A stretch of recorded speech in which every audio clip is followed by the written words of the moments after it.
So far, so far, it's not really a happy new year for your money. I don't want to say that's the way the rest of the year goes, but stocks are already off to their worst 3-day start to a new year since 2008. We all know what happened that year, right? You had the whole meltdown and all that.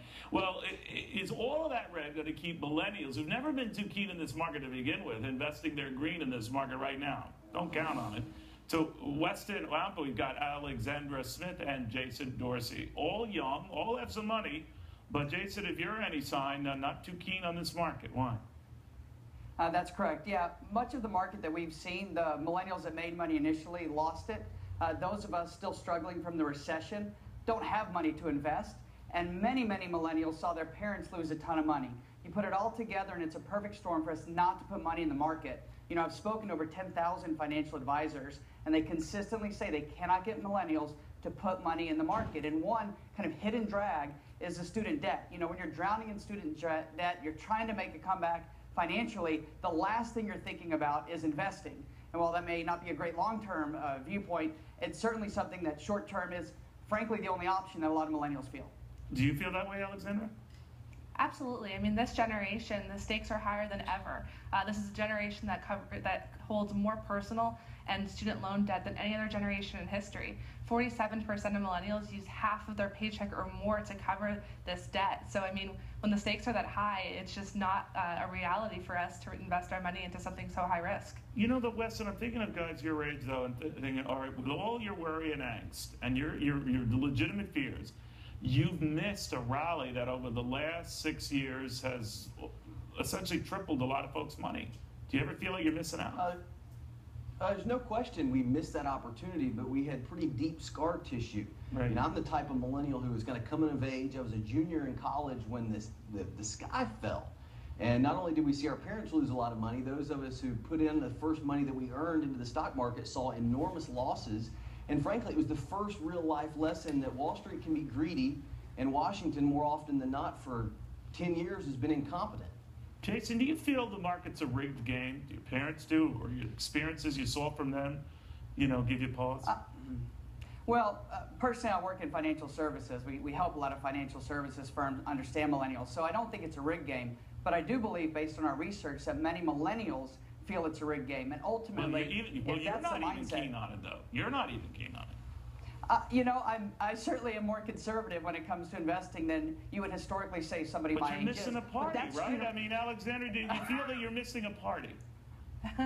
You know, I think for a lot of millennials, like I said, it's just too high risk right now. But, you know, I think millennials in general are distrustful of all the bigs out there, big government, big banks, big Wall Street. And I think that there's a lot of financial illiteracy out there as well for the generation that absolutely needs to save for our retirement in the future because, you know, big programs out there won't be there for us. Now, I'm sure you guys have been bored to tears by all the numbers that say, you know, when you're young and you're investing and you're compounding all of that interest and capital, you know, the time is your friend, but if you're conservatively investing it too conservatively, you're hurting yourself. Does that matter to you, Weston, or do you just feel that you'd rather focus on trying to keep your principal than lose it? Right. I don't think this is a case where millennials don't understand compound interest. Dave Ramsey taught that to a whole lot of us. I think, frankly, it's that we don't see eye to eye necessarily with the way corporate America does business. I'm affiliated with a venture capital incubator in Chattanooga, Tennessee, where all sorts of young people, talented, some of the most talented young people in our country are starting their own companies. They're cashing life insurance policies to give their companies their first bit of capital. That actually, I think, is a lot more aggressive and requires a whole lot more of a risk-taking mentality than putting money in the stock market. I think you're going to see more millennials take control of their own future, whether it's building a home, hoping that it appreciates, or starting a company. But that means that you're going to have to find those alternatives. Now, you might be finding that here in this Tennessee incubator, but I'm wondering, and I'll raise this with you, Alexander, are you seeing that? Are you looking at alternatives like real estate or something else as a safer haven for your money? You know, I think that millennials are looking to see where they can grow. I mean, this is the generation that watched Mark Zuckerberg start a billion-dollar enterprise out of his dorm room. So certainly the entrepreneurial spirit is there for millennials, and they're looking for safe ways to invest their money. Yeah, but he was starting that just to hook up with girls. Did you think? I mean, And the giants of Silicon Valley, those are the heroes of our generation. I mean, these are the people that have started new innovative ideas that are growing our economy. So I think millennials are absolutely interested in finding new ways to do things. Go ahead, Jason. So there's a missing piece here that both of them hit on, but indirectly.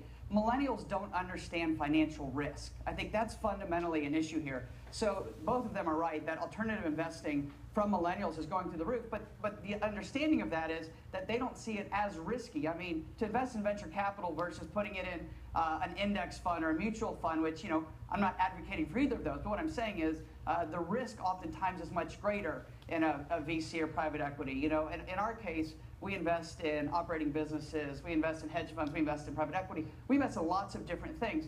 But I think on the whole, when we interview millennials, they don't even know the term alternative investment. Yeah. So when you talk about it like that, they're like, no, but my buddy started a bar, but here's the money. You term it however you want. Yeah, once burned, more than twice shy, I guess. Go ahead, finish that point, Weston.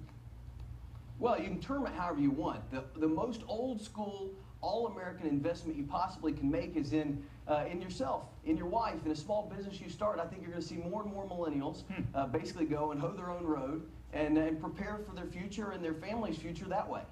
Right. Well, you're talking to Dave Ramsey, and he's very cheap. I love him dearly, but he's a cheap guy. Very cheap guy. All right. Guys, I want to thank you all, and a very interesting area of perspective, because something's going on, and you guys might be indicative of that. Kind of hold back and don't dive in. I appreciate it. Happy New Year, guys. Happy New Year. Happy New Year. Well, just as the snow is falling, look